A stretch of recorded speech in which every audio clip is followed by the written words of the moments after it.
Bismillahirrahmanirrahim. Assalamualaikum warahmatullahi wabarakatuh. Jumpa lagi dengan saya di channel Peradaban Indonesia.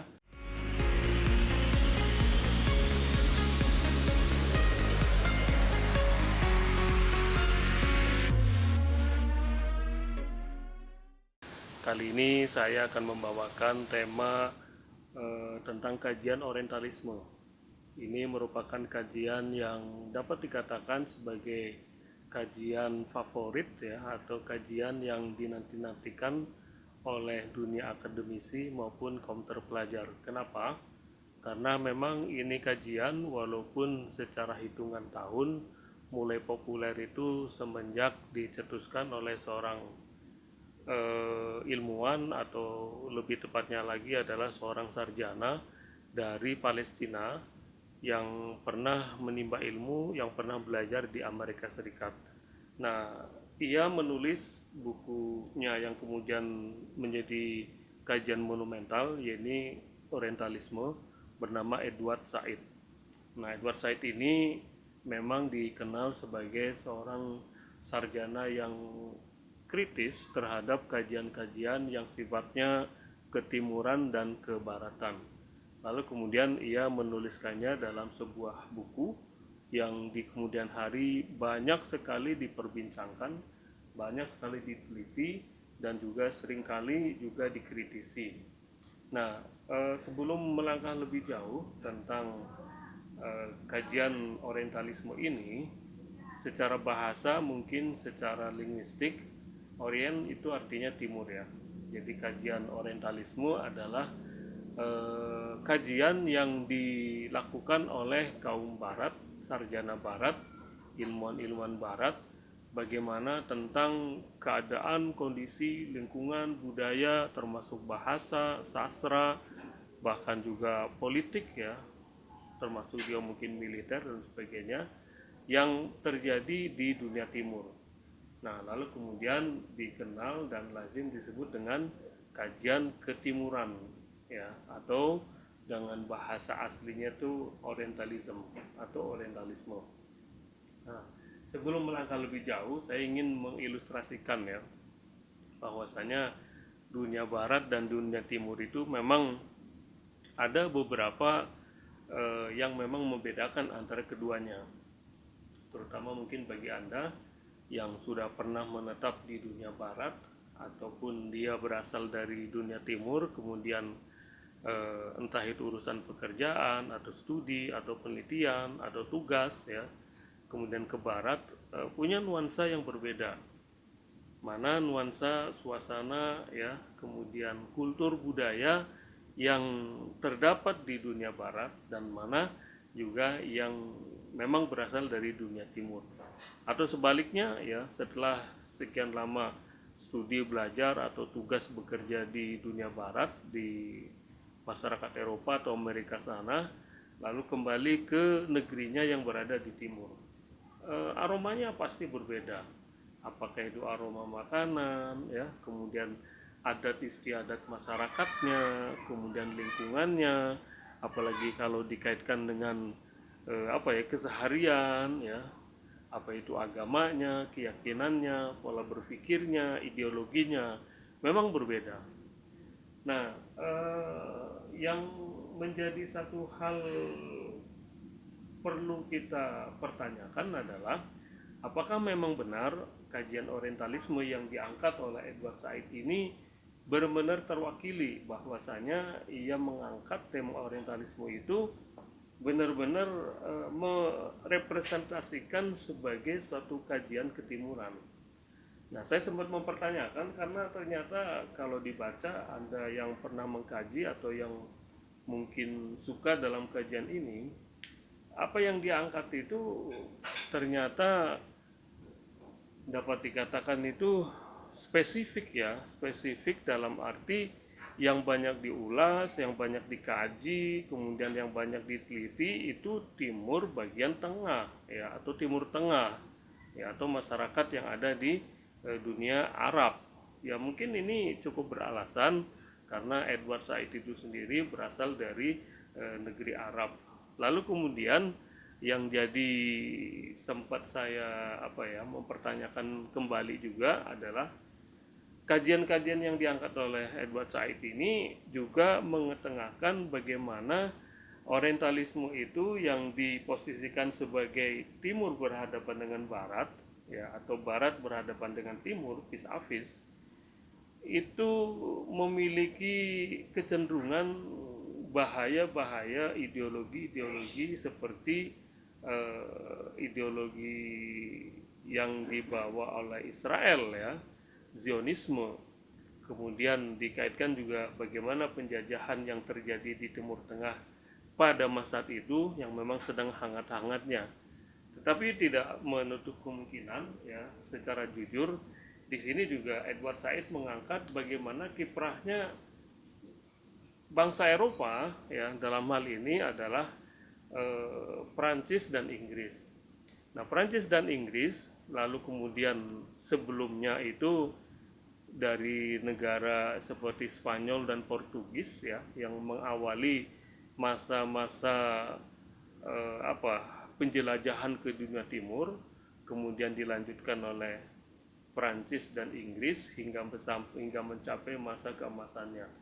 Lalu kemudian di sini juga tidak dijelaskan atau tidak disinggung sama sekali, ya, keikutsertaannya beberapa negara Eropa yang padahal juga sebenarnya cukup mewarnai bagaimana kajian-kajian ketimuran itu banyak dilakukan juga oleh para sarjana yang berasal dari Belanda, kemudian Italia, kemudian juga seperti Rusia, bahkan juga seperti Belgia, kemudian juga Jerman, ya, dan mungkin beberapa negara Eropa kecil lainnya. Nah, ini yang menurut hemat saya kurang bisa dijadikan representasi, ya, dari kajian sarjana barat terhadap kajian timur. Tapi ini juga tidak bisa dinafikan, ya, bahwasanya kajian yang dilakukan oleh Edward Said ini merupakan kajian yang sangat monumental. Kenapa? Karena sebelumnya itu belum pernah dilakukan. Nah, kemudian juga yang di kemudian hari juga patut dipertanyakan adalah karena mungkin memang tahunnya, ya, tahun kajian ini dilakukan oleh seorang Edward Said itu tahun 1975-an, ya, saat dia mendapatkan beasiswa dan belajar di Amerika.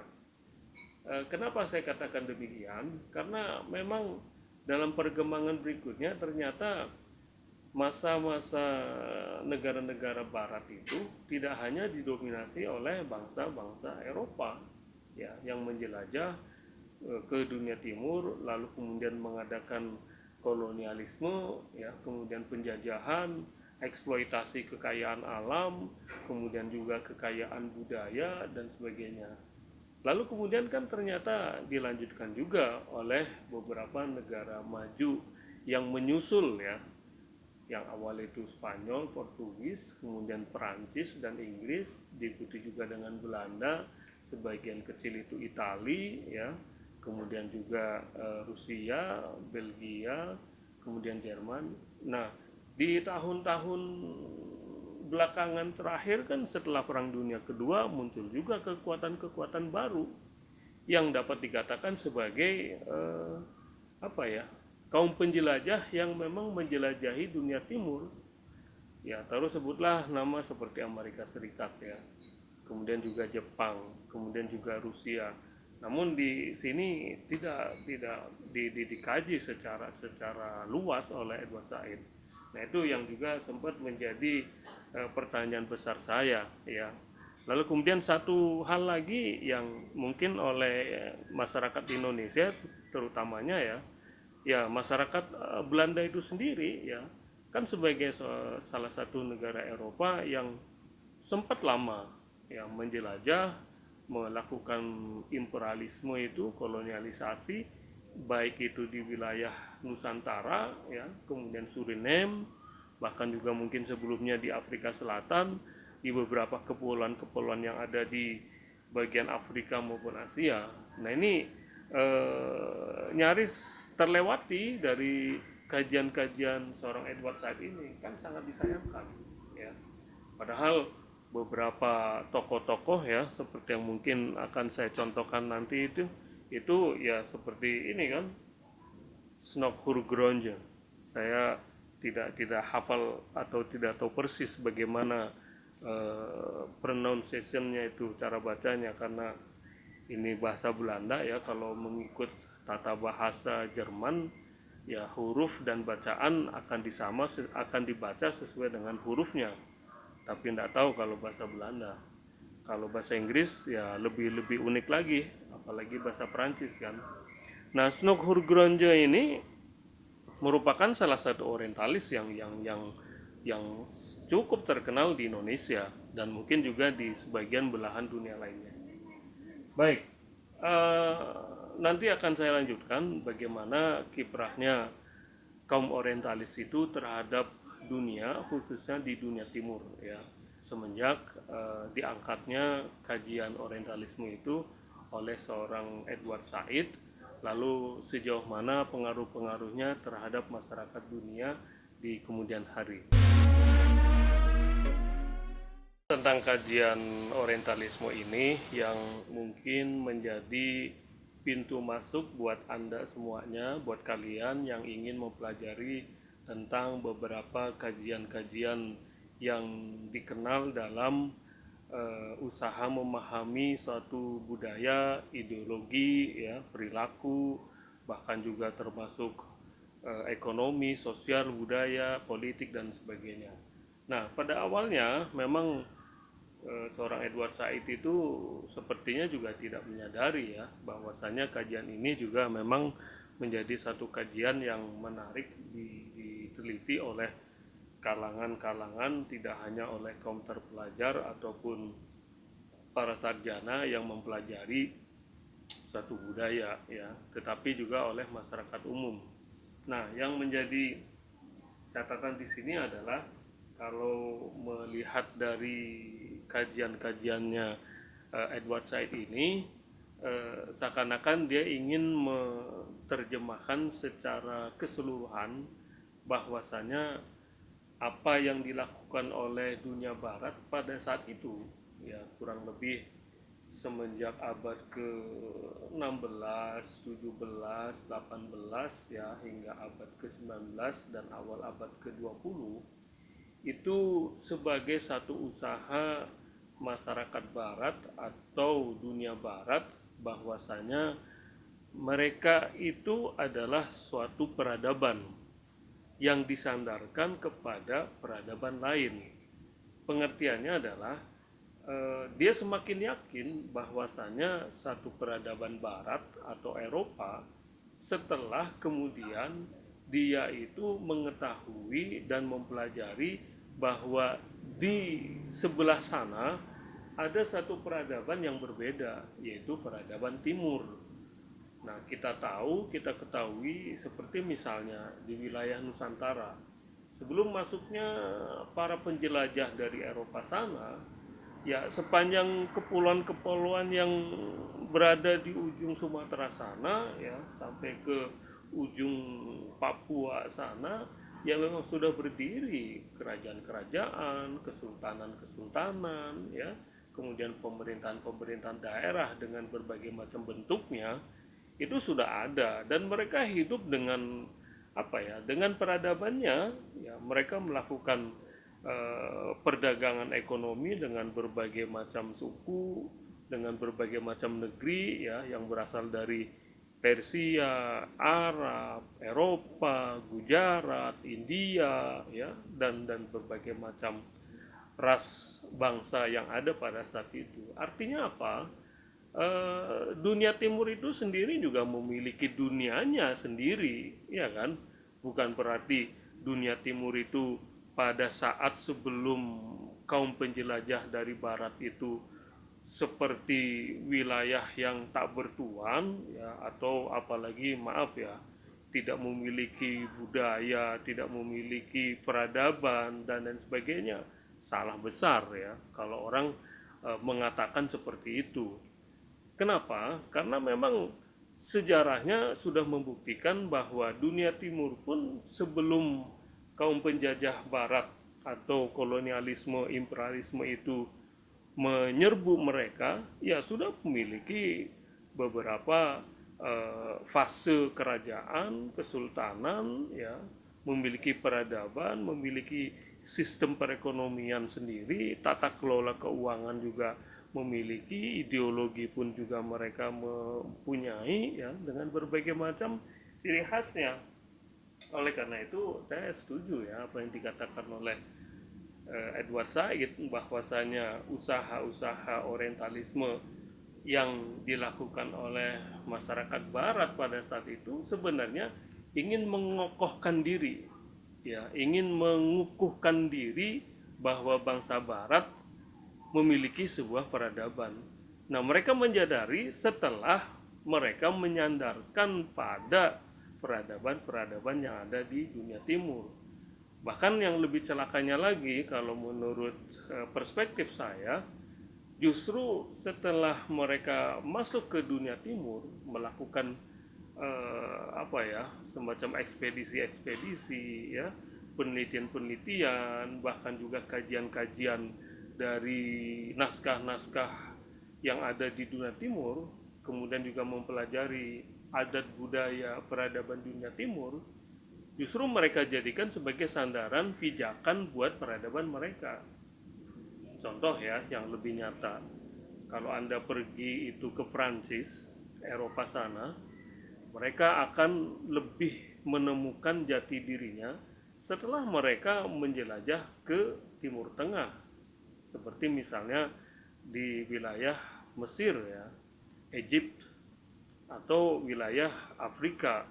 Bahkan dalam satu kitab saya pernah menemukan di Mesir sana, di Kairo, buku yang judulnya itu Mas Muwalla Faransa, ya, Muwalla Uruba. Artinya apa? Bahwa saya Mesir itu sebagai, kalau Muwalla itu seperti korek api, ya, sumber api dari peradaban Prancis itu sendiri. Nah, mereka mengakui, ya, bahwasanya peradaban Prancis itu baru kemudian menjadi inspirator bagi negerinya, bangsanya, atau mungkin bagi negara-negara lainnya setelah mereka menjelajahi dunia timur, menjelajahi wilayah Mesir. Bagaimana dia mengangkat peradaban Pharaonik, ya kan, Mesir kuno yang memiliki peradaban sangat tua, ya, sebelum Masehi, sekian ratus sekian ribu sebelum Masehi, ya, kurang lebih antara 1500 sampai 3000 tahun sebelum Masehi. Mesir kuno itu bangsa Egypt, bangsa Kipti, bangsa Pharaonik itu sudah memiliki tatanan budaya peradaban yang sangat tinggi. Nah, itu yang akhirnya kan dijadikan pijakan.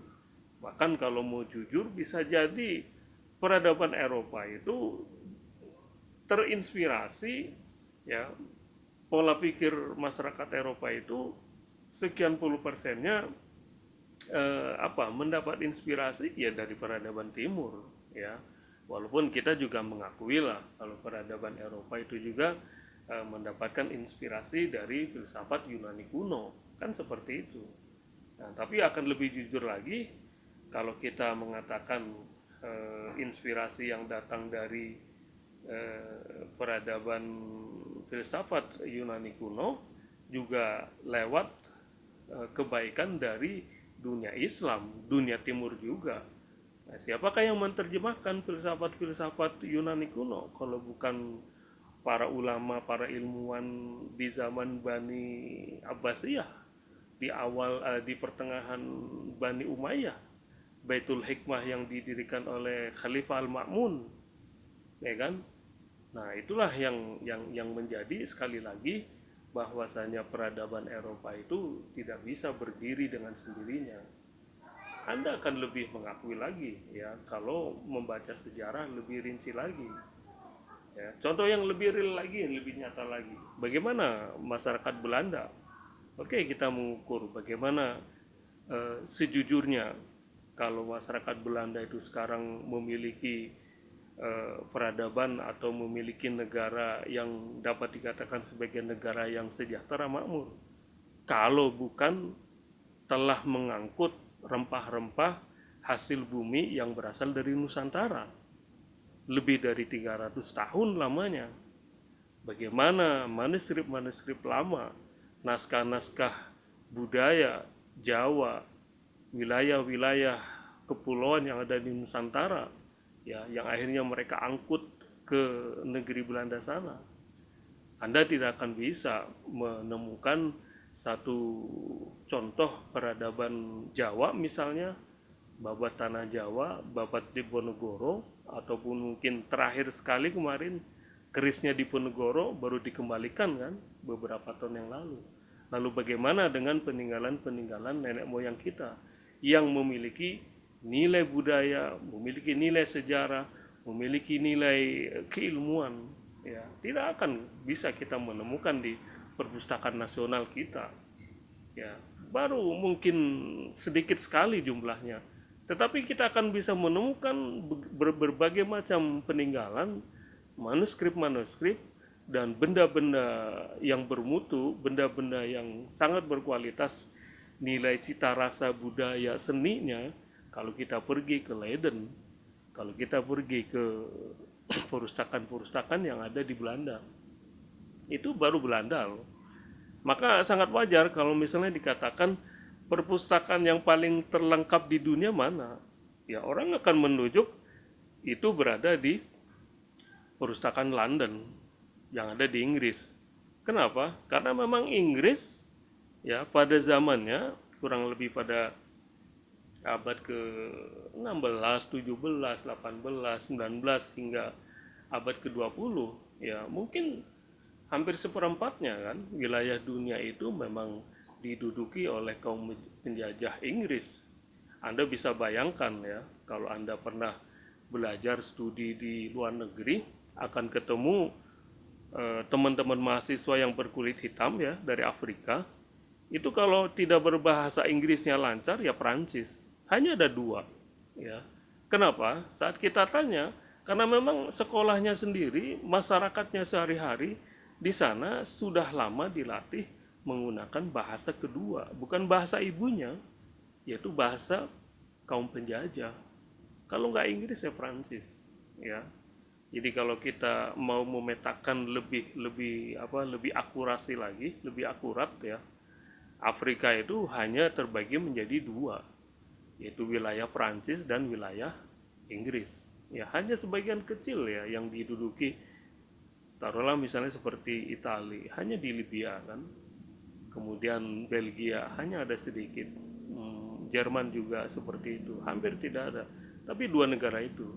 Maka kalau kita akan mencari satu manuskrip lama, manuskrip kuno, atau benda-benda peninggalan zaman tahun sekian sampai sekian, baik itu yang berasal dari Afrika sana ataupun di belahan Asia, ya berada di perpustakaan London yang paling lengkap.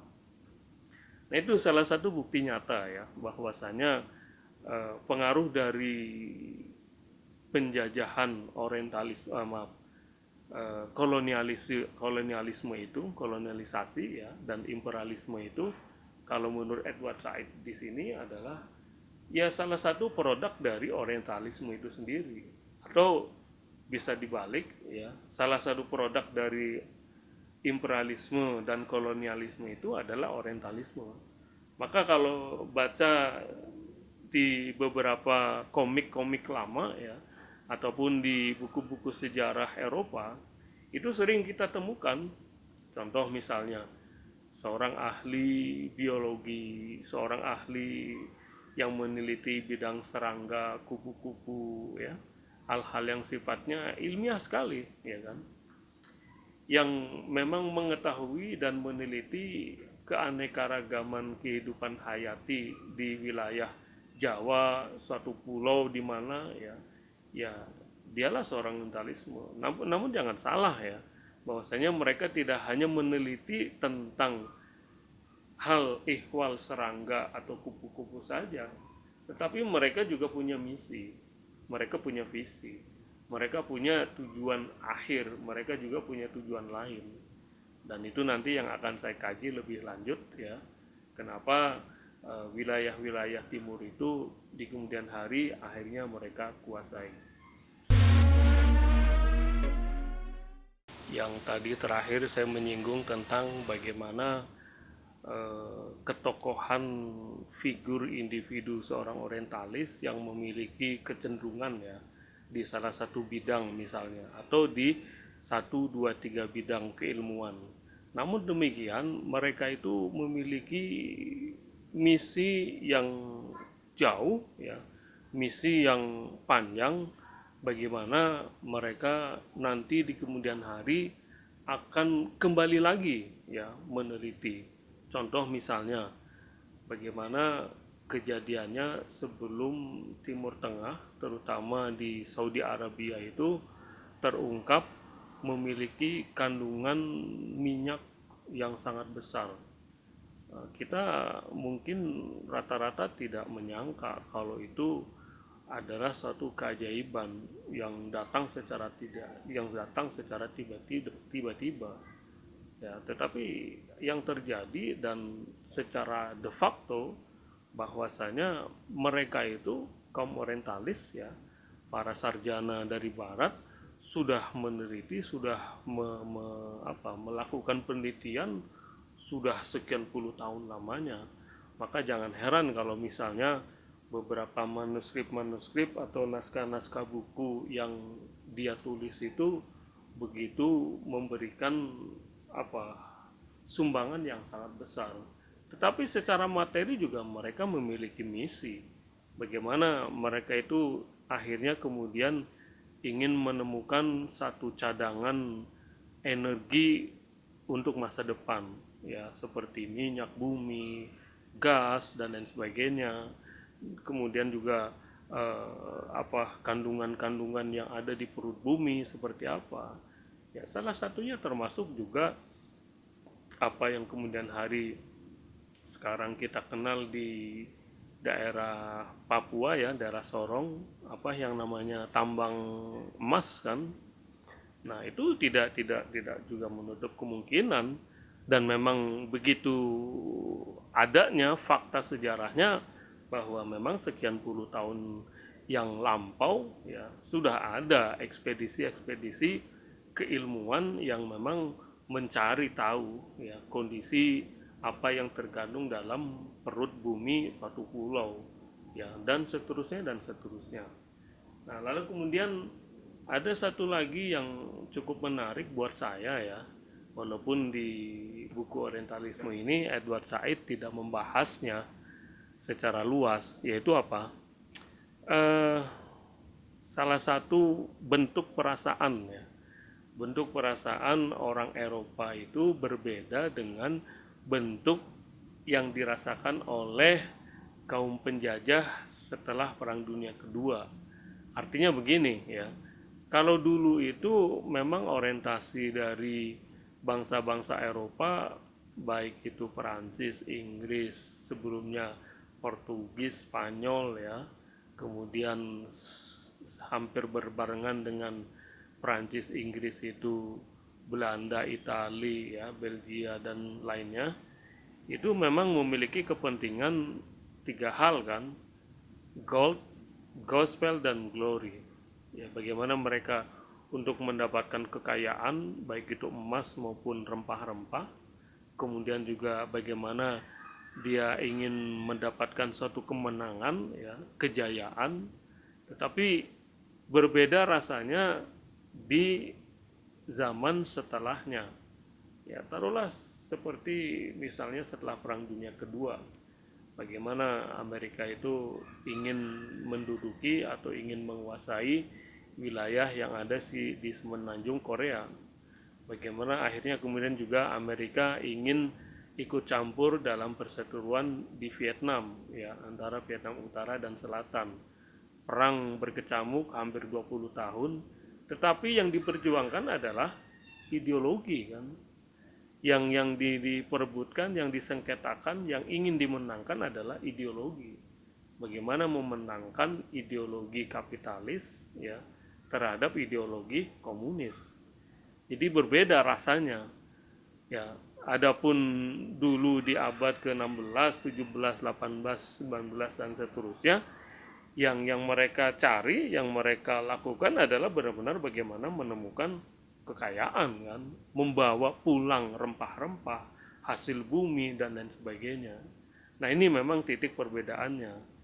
Kurang lebih sama ya di kemudian hari ya, yang kita hitung itu beberapa dekade yang lalu ya, beberapa tahun yang lalu, bagaimana pasukan sekutu ya Amerika dan juga beberapa negara Eropa ingin menguasai Afghanistan, Irak ya, ataupun Yaman, ataupun mungkin persekutuan yang terjadi di Suriah sekarang, yang sebelumnya di Lebanon dan di Timur Tengah.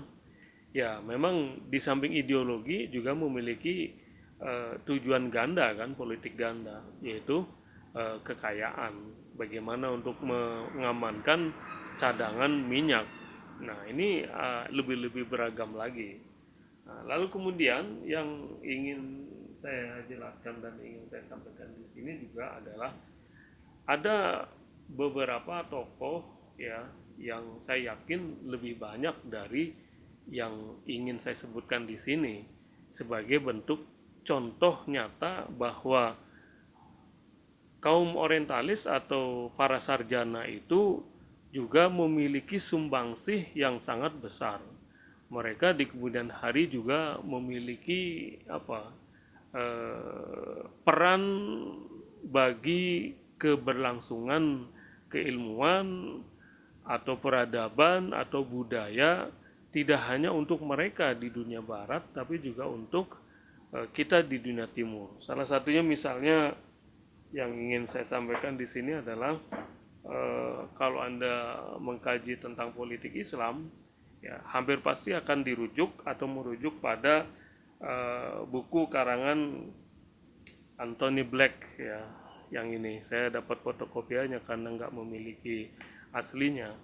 Ya, Anthony Black ini sendiri ya menulis satu kajian bagaimana politik Islam itu dari sejak zaman kenabian ya Nabi Muhammad sampai hingga zaman sekarang ini.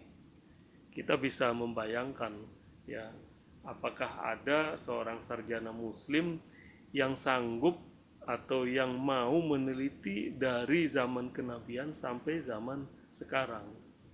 Walaupun ada ya, saya yakin ada, tetapi juga memiliki kualitas yang berbeda.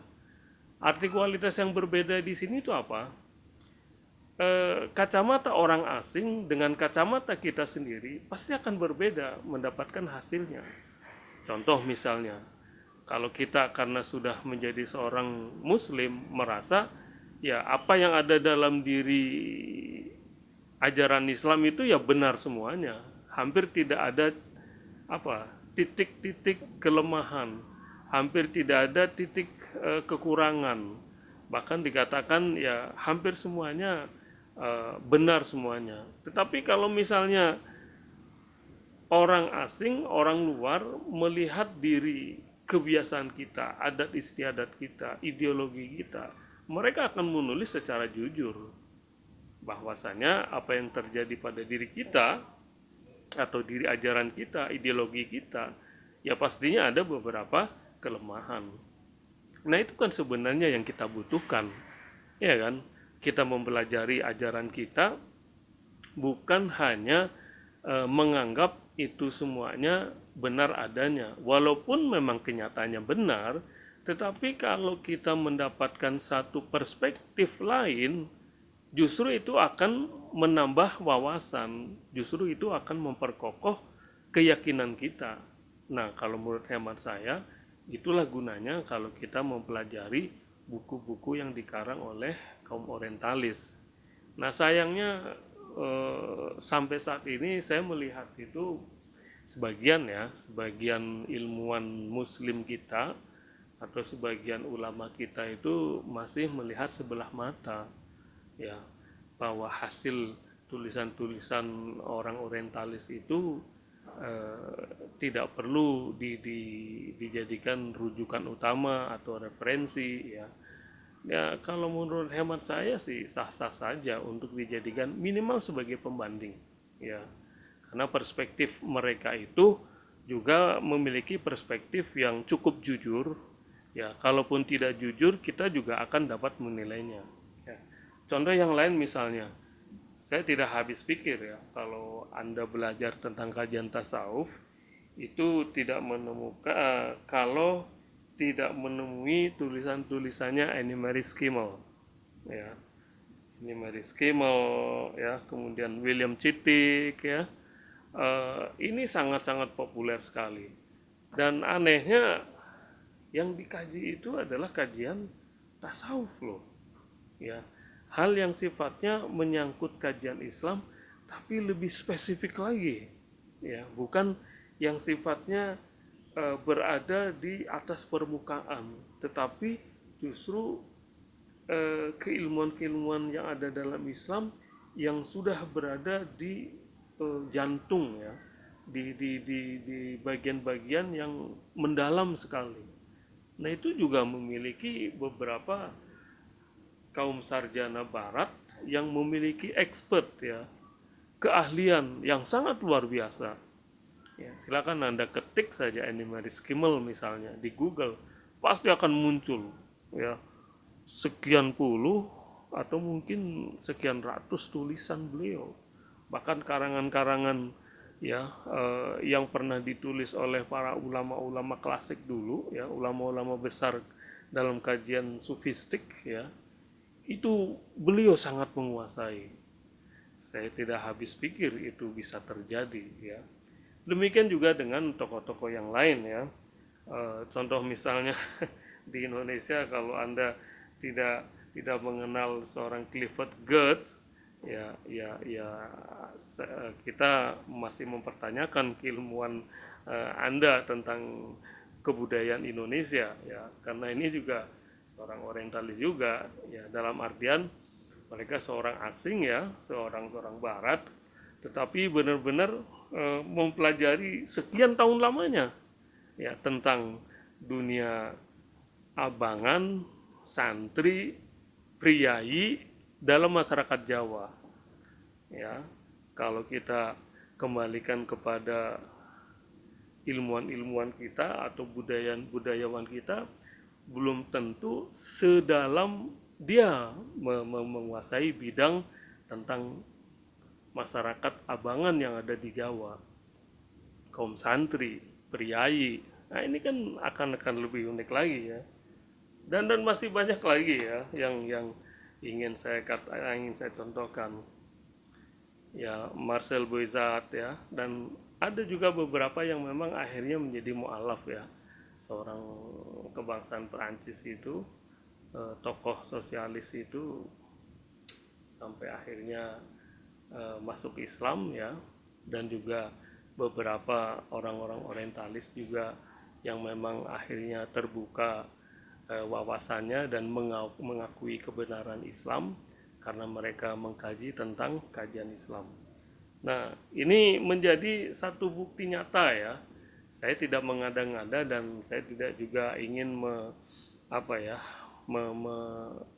membawa alur pikiran para pemirsa itu untuk berkesimpulan bahwasanya mereka itu perlu atau tidak perlu, patut atau tidak patut untuk dijadikan sandaran atau pembanding keilmuan, ya. Tetapi memang ya, setidaknya layaklah untuk dijadikan pembanding. Saya rasa itu, dan nanti saya akan lanjutkan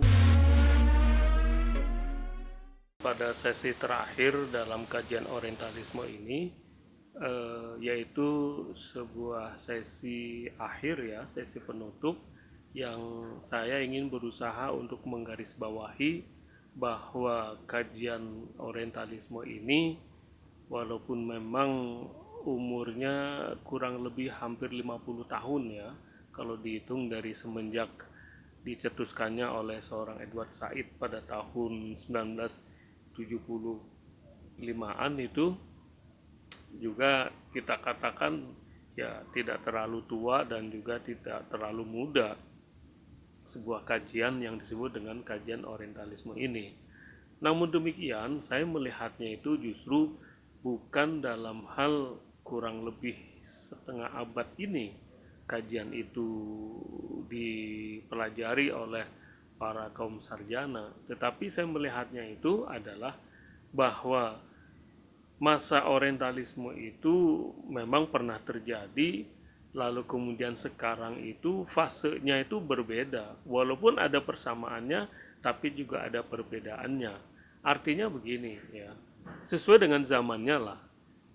Maka kalau misalnya dikatakan bangsa-bangsa Eropa itu menguasai belahan dunia, kita dapat mengatakan sudah tidak terjadi lagi secara real nyata ya, baik itu dari segi politik, geografis, budaya, ekonomi, dan seterusnya. Karena memang di beberapa negara yang ada di timur pun sudah bermunculan beberapa negara yang modern, yang kaya, ya, yang kuat, ya. Walaupun juga sebagian lainnya juga masih berada di bayang-bayang kemajuan negara-negara Eropa yang dahulu kala menguasai mereka, ya. Sulit kita untuk menghilangkan image ya, bayangan bagaimana kehidupan negara-negara yang ada di dunia timur sekarang itu tanpa adanya pengaruh budaya barat, tanpa adanya pengaruh ekonomi barat, tanpa adanya pengaruh kajian keilmuan yang berasal dari barat. Itu sulit untuk kita memungkiri. Artinya apa? Itu memang masih terjadi sebuah hegemoni barat. Nah, namun demikian memang ada fenomena lainnya, fenomena baru, bagaimana eh, Jepang yang juga pernah mendominasi ekonomi dunia ya, bahkan sampai saat ini pun masih masih eh, cukup kuat ya. Lalu kemudian muncul kekuatan baru ya, Cina yang sekarang dapat dikatakan seperti fenomenanya Jepang di tahun-tahun 80-an, 90-an, dan 2000-an. Kan seperti itu, Chineisasi. Nah, ini kan yang jarang orang berani menyimpulkan bahwasanya Chineisasi itu terjadi sekarang. Apakah ada satu alat kecil pun dari perangkat komputer, laptop yang bukan buatan dari Cina? Hampir tidak ada sekarang. Kemudian berbagai macam alat teknologi yang lainnya, bahkan alat-alat rumah tangga keseharian, bahkan sudah mulai merambah ke barang-barang produksi yang lainnya, itu baru dari segi ekonomi ya. Belum lagi dari segi budaya, bagaimana drama Korea misalnya sudah menguasai sekian persen dari masyarakat dunia. Kemudian juga banyaklah kalau misalnya kita ingin menyebut. Tapi yang lainnya itu saya justru melihatnya contoh apa yang pernah dilakukan oleh Presiden Indonesia pertama ya, Soekarno. Ia berani mengatakan untuk membuka suatu tatanan dunia tersendiri. Bahkan ia pernah menyatakan sendiri untuk keluar dari PBB, keluar dari organisasi olahraga sedunia kan, IOC itu, hingga dia mendirikan Ganevo kan, New Emerging Forces itu. Saya tidak melihat waktu itu ideologi ataupun paham yang digunakan oleh Soekarno, tidak. Tapi saya melihatnya itu bagaimana seorang Soekarno itu berani ya, berani mengatakan jati dirinya itu bukan barat dan juga bukan timur, tetapi Indonesia. Ya, dia mengatakan bahwasanya Indonesia sanggup kok. Ya, bangsa kita itu bisa. Dan ternyata memang pada saat itu membuktikan diri ya sanggup bisa. Ya, sempat menjadi satu kekuatan sekian dari kekuatan dunia yang ada. Bagaimana juga disegani ya, berbagai macam prestasi juga dia bisa raih ya, walaupun ya pastinya dalam tanda petik memiliki beberapa kepongahan ya, beberapa kelemahan, dan juga memang akhirnya juga ya tersandung oleh kebijakan politiknya itu sendiri, ya kan, karena memang harus merapat ke timur tapi juga ya menjauhkan dari barat, ya walaupun di kesempatan lain dia menyuarakan yang lain, tapi ya dia katakan sebagai bangsa yang sedang melakukan revolusi, ya tidak ada kata akhir, ya semuanya akan berproses. Tapi sekali lagi di sini saya ingin menggarisbawahi bahwasanya yang dibutuhkan oleh suatu negara, suatu bangsa adalah bagaimana dia mampu berdiri di atas kaki sendiri, tidak bergantung kepada dunia luar, walaupun juga kita tetap bersahabat, kita juga tidak perlu mengidolakan suatu ideologi bangsa lain karena kita memang sudah memiliki karakter budaya tersendiri, ya, memiliki keyakinan agama yang juga sudah kita miliki, ya tidak harus juga terombang-ambing. Namun ya sekali lagi memang dibutuhkan satu bentuk perjuangan yang panjang, entah sampai berapa generasi lagi, ya kita akan menjadi suatu bangsa yang hebat, kokoh dan maju, ya karena memang ini akan terus berlanjut dengan berbagai macam tantangan-tantangan zaman yang ada. Oleh karena itu kita banyak belajar dari paham orientalisme yang pernah dicetuskan oleh Edward Said, yang juga secara tidak langsung mungkin pernah disuarakan juga oleh Soekarno, ya walaupun tidak hidup sezaman. Bagaimana seorang Soekarno itu sempat mencetuskan gerakan Asia Afrika, ya tidak memblok ke barat dan ke timur dengan gerakan non bloknya, kan itu sebenarnya sebuah apa ya, membangun tatanan dunia baru, bukan seperti tatanan dunia yang diciptakan hanya untuk kepentingan kelompoknya saja. Ya, itu yang disuarakan oleh Soekarno. Bagaimana harus harus tidak selamanya tunduk kepada organisasi terbesar di dunia PBB, ya ataupun mungkin sekarang Bank Dunia yang hampir semuanya diatur dengan sedemikian rupa, ya yang akhirnya berujung pada kepentingan segelintir orang. Saya rasa itu yang bisa dijadikan salah satu alternatif pemikiran kita, bahwa orientalisme itu memang pernah terjadi dan sampai saat ini pun memiliki peran dan pengaruh yang masih terasa. Kemudian dilanjutkan bagaimana sekarang hegemoni bangsa Cina yang juga sudah mulai menggejala dan sedang menggejala, bagaimana bangsa kita dan negeri kita ke depan. Terima kasih. Assalamualaikum warahmatullahi wabarakatuh.